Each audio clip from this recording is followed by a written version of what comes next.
He is the new head coach at Xavier, and he joins us live on the Rich Eisen Show. Richard Pitino, how's the new gig?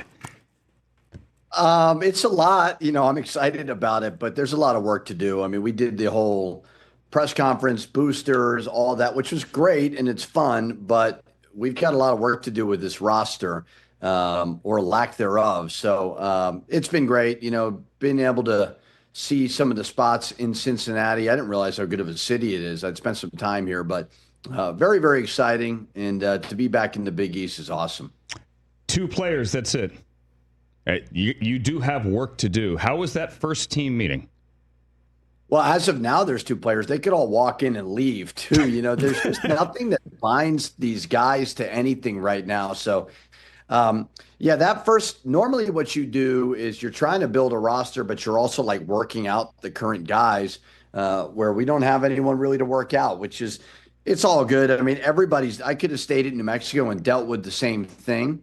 It's just the ever-changing landscape of this, and we'll have to figure it out. But we got plenty of time to, by probably June 1, build a roster. Have you looked at that room yet and said, hey, David West isn't walking through that door? No? Tyrone Hill is not walking through that door. You know what?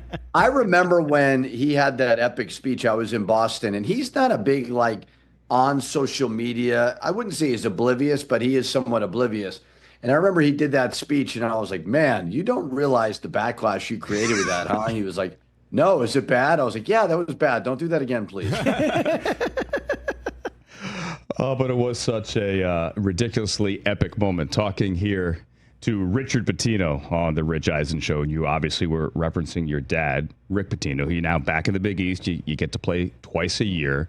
I think 1-3 against him, but no one's counting. I want to ask you from a different perspective.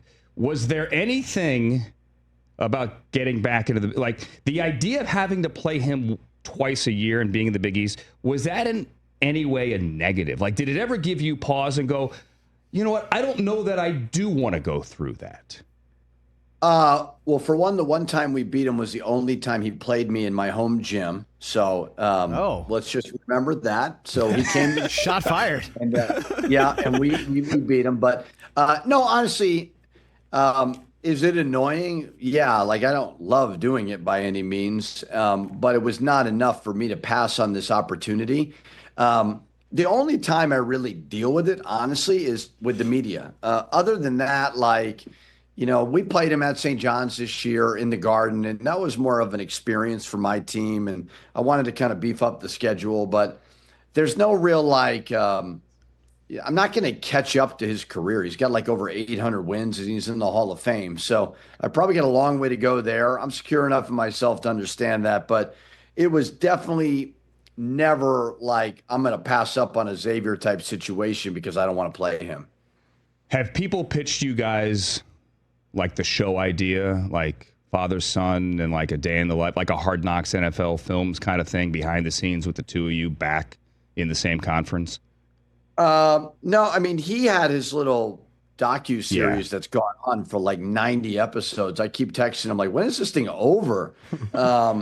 But I was on that for that. But, I think all of us are trying to figure out ways to get more NIL. So, I would be more than open to doing it if it contributes to the collective. So, no, nobody's come to me yet, but we'll keep all options open. Catch the Rich Eisen Show live weekdays from 12 to 3 p.m. Eastern on Roku Sports Channel in the U.S.